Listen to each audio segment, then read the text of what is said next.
Lula quer entregar a mensagem de indicação pessoalmente a Davi Alcolumbre. Um gesto, claro, para melhorar a relação entre eles, entre o Senado e Palácio do Planalto. A gente vem falando, né, que essa mensagem deve ser entregue pessoalmente, e o presidente Lula me parece que vem esperando o momento ideal para entregar essa mensagem. A gente já sabe que essa sabatina certamente vai ser feita em 2026, não tem tempo hábil para isso, não tem tempo hábil para essa discussão. Os ânimos estão muito efervescentes, acalorados, né? Tá todo mundo muito combativo dentro do Congresso Nacional nesse momento. O assunto agora é orçamento, né? É preciso aprovar o orçamento para o ano que vem. Não há tempo hábil também para o beijamão aí do Jorge Messias, que estava correndo, a gente viu imagens dele correndo, tentando alcançar o maior número de senadores lá dentro do Senado, ou seja, já foi para 2026. O presidente Lula deixa em aberto um movimento importantíssimo em ano eleitoral. Importantíssimo. Agora vamos ver quando é que ele vai entregar pessoalmente essa mensagem a Davi Alcolumbre. Se vai ser um presente de Natal ou se vai ser um presente eleitoral em 2026. Essa é a pergunta, né? Essa pergunta que todo mundo está se fazendo, né? Como é que vai ser a condução da sabatina do Messias? Como que vai ser essa mensagem, né, que o Poder Executivo tem que caminhar para a mesa do Senado Federal, formalizando a indicação do Messias? Qual que é o prazo que vai ser feita essa sabatina? Tudo isso tá em aberto, Neila. E é aquilo que a gente tem falado sempre, né? O prazo é até quando, né? O até quanto, né, o apetite do Alcolumbre e do Centrão for contemplado. A gente sabe que esse retardo, né, da indicação e da votação no nome do Messias para o STF está diretamente ligada, né, à possibilidade de mais barganha pelo Poder Legislativo, especialmente o Alcolumbre, né? O Alcolumbre publicamente pediu, né, a chefia, né, a presidência de vários bancos, né, Banco do Nordeste, o Banco do Brasil, diretorias de estatais, ou seja, então a tendência é o Alcolumbre ter ainda mais poder dentro do governo para poder facilitar a escolha do nome do Messias, né? Aí você vê, né? Você vê como as coisas são engraçadas, né? O Messias estava, de certa forma, com o apoio do STF, né? Aí depois que teve aquela questão do impeachment, né, que a Advocacia Geral da União chegou a mandar um parecer contrário à decisão do Gilmar Mendes, muitos ministros estão vendo o Alcolumbre como traidor do STF também, né? Porque não ficou do lado do Gilmar Mendes, né? Estão achando que a postura do Messias em se colocar contra a decisão do Gilmar Mendes foi populista, foi casuística e colocou o Gilmar Mendes ainda mais na fogueira, o STF ainda mais na fogueira. Ou seja, um problema que não tinha antigamente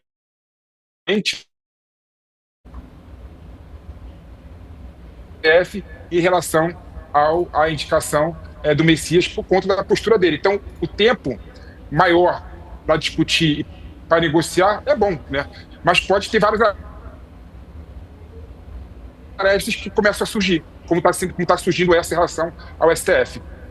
Bom, para quem pegou o bonde andando e não entendeu essa questão da manifestação do AGU em relação à decisão do impeachment do ministro Gilmar Mendes, o advogado-geral da União, Jorge Messias, decidiu se manifestar contra a decisão liminar e monocrática do ministro Gilmar Mendes sobre limitar os pedidos de impeachment de ministros do STF apenas à Procuradoria-Geral da República. No português, claro, nessa semana, o ministro Gilmar Mendes determinou sozinho, apenas ele, que somente a PGR pode pedir impeachment de ministros do STF. Ponto. A Advocacia Geral da União resolveu se manifestar. Então, o Jorge Messias se manifestou contrário a essa decisão e pediu que o ministro Gilmar Mendes voltasse atrás. Ontem, o ministro se manifestou sobre isso. Ele disse que não vai voltar atrás, que entende que a lei é de 1950, é antiga, que é uma lei que já caducou e que nesse momento de polarização da política no Brasil, o Supremo Tribunal Federal fica muito vulnerável ao bel prazer dos políticos. Por quê? Porque quem julga o impeachment de ministros do STF é o Senado Federal. E também, para quem não está entendendo o que eu estou dizendo, existem aí configurações para o Senado no ano que vem, para as eleições do Senado do ano que vem, que prevêem a maioria de direita para o Senado e que também prevê o pedido de impeachment, principalmente do ministro Alexandre de Moraes. É claro, o próprio ministro Gilmar Mendes disse que existe um número absurdo de pedidos de impeachment, principalmente para o ministro Alexandre de Moraes, que isso não existe em nenhum lugar do mundo. Agora, Felipe, venhamos e convenhamos, qual outro lugar do mundo existe um Supremo Tribunal Federal como o nosso? O grande problema do Supremo Tribunal Federal, Neila, esse que é uma grande crítica à atuação do Poder Legislativo, de respeito à configuração do próprio Supremo Tribunal Federal, né? Você vê, por exemplo, que a Suprema Corte dos Estados Unidos, né, ela só cuida de assuntos diretamente relacionados com questões constitucionais, né? E quando eu falo questões constitucionais, são aquelas questões relacionadas com a estrutura do poder do Estado, né? A forma de Estado, a forma de representação, direitos fundamentais, né? A nossa Constituição era muito extensiva, então tem muitas matérias ali que são materialmente constitucionais porque estão na Constituição Federal. Por exemplo, tem um dispositivo que fala que o Colégio Pedro II é uma escola federal, né? E esse é o nível da extensão da nossa Constituição Federal, né? E tem assuntos relacionados com a forma de estruturação do Estado e direitos fundamentais, né? Ou seja, tem assuntos que são constitucionais porque têm a natureza de serem constitucionais e tem assuntos que são constitucionais porque estão na Constituição Federal, né? Então, meu modo de ver, o Supremo Tribunal Federal no Brasil, né, deveria se ater só pelas questões com natureza constitucionais, né? Não cabe ao Supremo Tribunal Federal ficar decidindo questões penais, questões criminais, né? Decidindo habeas corpus, sendo uma corte que é o último grau em relação à decisão do STJ, por exemplo, né? No modo de ver, tem que ter uma reconfiguração do Supremo Tribunal Federal. Mas para fazer essa discussão, nós temos que deixar a paixão de lado, temos que propor, né, uma nova forma e nova estrutura do Supremo Tribunal Federal, né? Tem que reduzir a quantidade de atribuições do Supremo Tribunal Federal, tem que manter a qualidade do Supremo Tribunal Federal. E essa discussão, infelizmente, ninguém quer fazer, né? Aí ficamos com as discussões casuísticas e as discussões pontuais e populistas. Vamos fazer o impeachment do ministro do Supremo Tribunal Federal, né? O Gilmar Mendes tem razão quando ele fala, no meu modo de ver, que está tendo uma certa banalização em relação à possibilidade e à discussão de impeachment a ministro do Supremo Tribunal Federal. Claro que está tendo uma banalização mesmo, muito pela questão da polarização política, que infelizmente está permeando a nossa sociedade. Mas ele errou, e errou feio, né, ao decidir numa canetada, de forma sozinha, né, como que vai ser o processo de impeachment. E tirou esse poder do povo, né, mantendo o poder num órgão burocrático completamente sem nenhuma ligação com o povo, que é a Procuradoria-Geral da República, né? Então, Neila, isso, na minha opinião, vai gerar uma discussão no Congresso Nacional para acelerar a nova lei do impeachment. E o Gilmar Mendes, quando ele falou, e você colocou aqui no programa, né, quando ele falou que a lei do impeachment caducou, né, ele dá a entender o seguinte: se tiver uma lei nova, eu não vou poder fazer nada em relação ao processo de impeachment sobre ministros do STF. Então, se o Congresso legislar, pela racionalidade que a gente depreende da decisão do Gilmar Mendes, é que ele vai respeitar a decisão do Congresso Nacional em relação ao processo de impeachment. E eu espero que volte a possibilidade de qualquer cidadão peticionar na mesa para iniciar o processo de impeachment contra ministros da Suprema Corte do Brasil. Se pode, em relação ao presidente da República, né, que é o órgão, teoricamente, com maior nível de proximidade com o povo, porque foi votado, né, pode também com o Supremo Tribunal Federal, né, não tem nenhuma lógica ser diferente. Porque, Felipe, quando você tira o poder que emana do povo, e está na Constituição, não sou eu que estou falando, não é você que está falando, é a Constituição que está dizendo, o poder emana do povo. Quando você tira essa possibilidade e você prevê que apenas a Procuradoria-Geral da República pode pedir o impeachment do ministro do Supremo Tribunal Federal, você acaba desequilibrando os poderes, porque o que você disse agora é muito importante. Pode-se pedir o impeachment de um presidente da República, mas não pode-se pedir o impeachment de um ministro da Suprema Corte? É o quê? A Suprema Corte ela é mais importante? Ela precisa ser mais defendida? O que acontece? Quando você prevê que o Senado, para julgar o impeachment de um ministro do STF, tem que ter ali 2/3 do quórum, você aumenta o muro, sobe o muro de uma forma tão mais alta que a população não consegue ver por cima desse muro. Então dificulta mesmo. Aí você afasta ainda mais a política, os políticos e o acesso da população a eles. Já é difícil.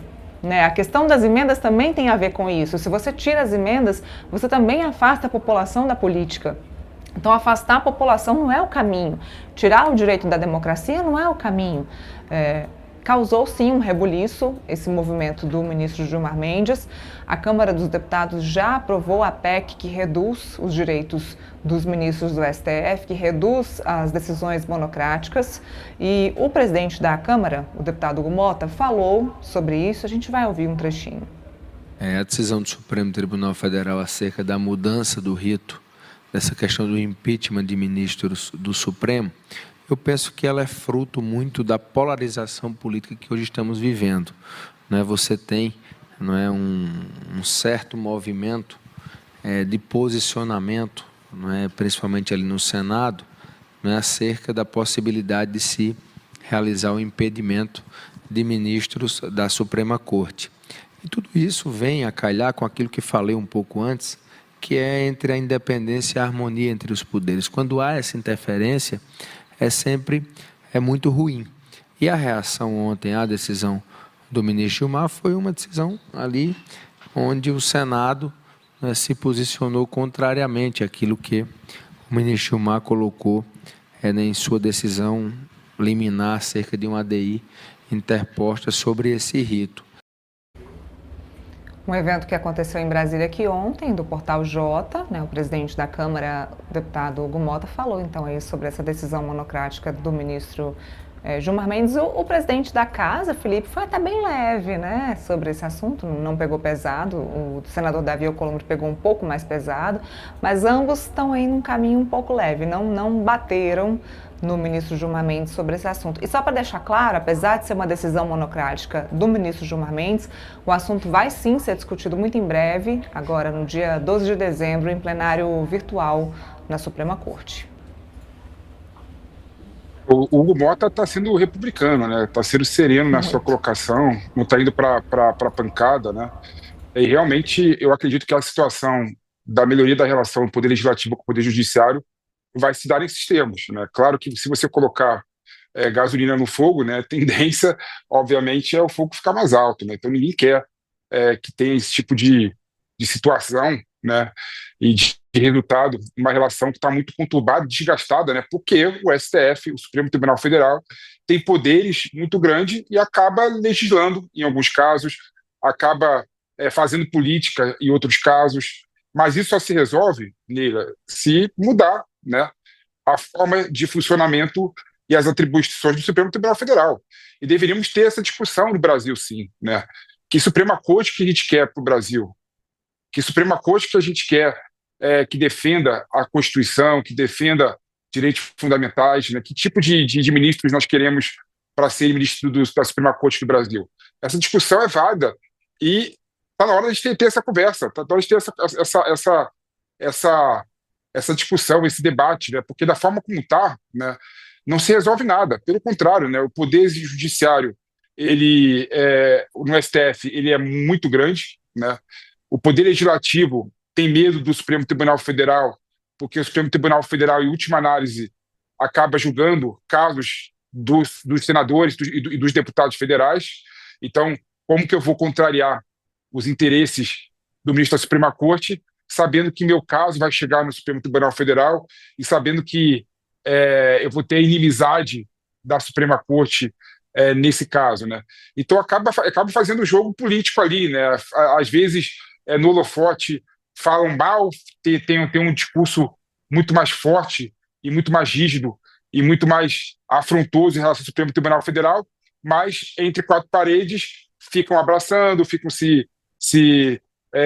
no conchavo, Então é política. Infelizmente, essa é a política pequena que pauta o Brasil, E o Supremo Tribunal Federal ele tem que entender duas coisas. Primeiro, ele não é representante do povo, ele não fala em nome do povo, E segundo, ele tem que se ater a questões jurídicas, não questões políticas. E o Poder Legislativo tem que entender o seguinte, cabe a ele legislar.